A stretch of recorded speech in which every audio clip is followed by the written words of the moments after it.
Yeah, so this Chud the Builder case just took another major turn. And after watching the June 3rd bond hearing, there were several developments that can really impact what happens next. Dalton Etherly, better known online as Chud the Builder, remains behind bars after the judge refused to restructure or reduce his bond. Despite supporters raising significant amounts of money, the hearing revealed that getting Chud released may be much more complicated than just writing a check.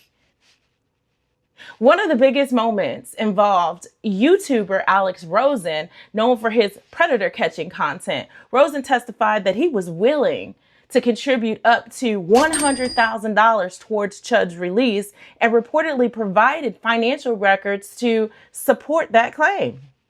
But courts made it very clear that having money available just doesn't automatically mean somebody can make bond. A major issue discussed during the hearing was Tennessee's bond system, okay? According to arguments presented in court, multiple bond companies may be needed to satisfy the bond requirements.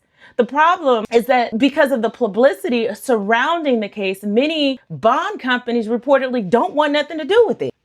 They don't want to be involved. Supporters have claimed that hundreds of thousands of dollars have been raised through pledges and crowdfunding efforts, but some online reports place that number right near $300,000. However, the court's concern isn't just the amount of money available. The courts also have to consider who's backing the bond and whether the arrangements comply with Tennessee law and whether the licensed bonding companies are willing to participate.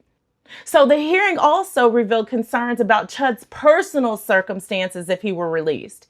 His attorney argued that he may be facing eviction and finding stable housing could become difficult because of the attention surrounding the case. Well, whose fault is that, C.h.u.d?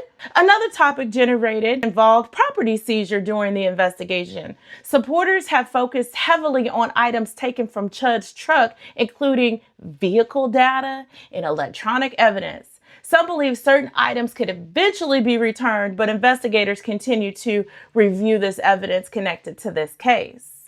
One detail that people may have missed involves the conditions C.h.u.d would be facing if he eventually was released. According to discussions in court, he could be subject to strict supervision requirements, including a 9 p.m. curfew. And in other words, even if he does make bond, he won't be simply returning to his little normal life of calling people chimps. The biggest takeaway from this hearing is that the battle is no longer just about the money, it's about the bonding companies, the court restrictions and housing concerns and supervision requirements.